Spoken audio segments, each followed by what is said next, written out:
Hello Taurus, Sun, Moon, Rising, and Venus Signs. Kamusta kayo? Sana po ay nasa mabuti kayong kalagayan. Welcome back po sa Star Tarot. Kung bago kayo rito, welcome din kayo. Thank you sa inyong support.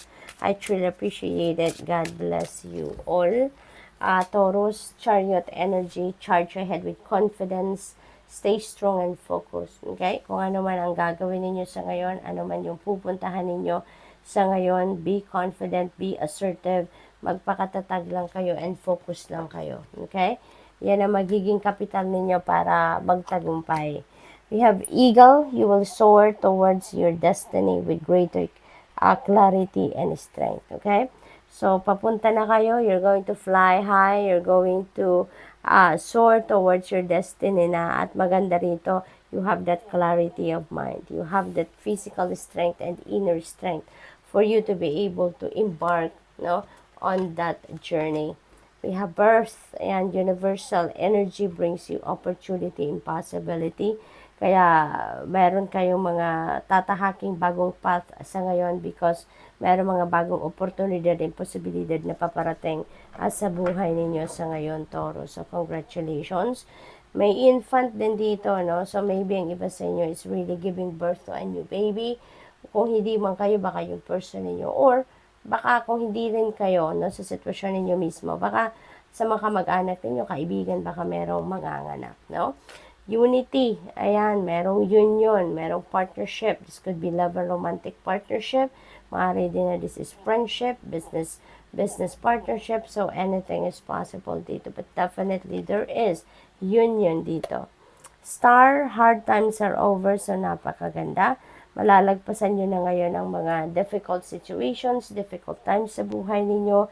So look forward to an abundance of happiness, enthusiasm, and positivity, okay? Kasi, ang tawag dito, malalagpasan nyo na ngayon ang mga hirap, kaya meron ng bagong pag-asa, meron ng bagong buhay na magbubukas para sa inyo.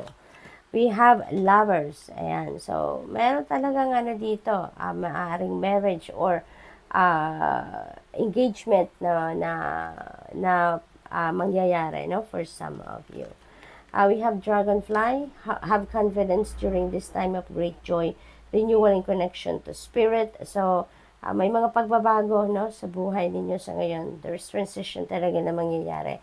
But be confident, just be confident. Kasi, magtiwala lang kayo na lagi kayong may guidance sa Panginoon. Magtiwala kayo na magkakaroon kayo ng gabay talaga sa ngayon. Okay?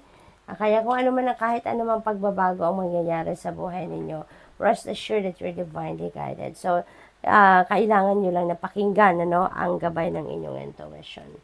Love, so unity. So, definitely, may kasalan talaga dito, or merong bagong relationship na mabubuo, or baka merong bagong friendship, or bagong level ng inyong commitment with your person na mangyayari dito for some of you. So we have moon. Pay attention to your intuition at this time and move ahead confidently. Okay? So pay attention to your intuition because there are downloads, there are insights, inspiration na dadating sa buhay ninyo sa ngayon, at yan ang gagabay sa inyo. Iilawan ng guidance na to, yung daan papunta doon sa kung saan kayo dapat mapunta at this time. Okay?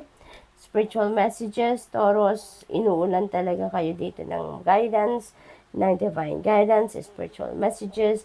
Yung wisdom din ninyo will be on display sa ngayon, or madadagdagan pa lalo ang wisdom ninyo and lessons learned, no, dito sa transition sa buhay ninyo.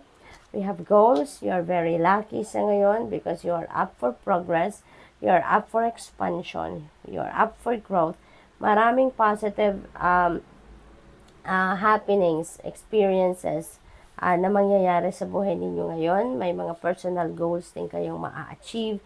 Kaya this is a time for success sa buhay ninyo. This is a time for success. This is a time for achievements and accomplishments talaga sa buhay ninyo. So good luck.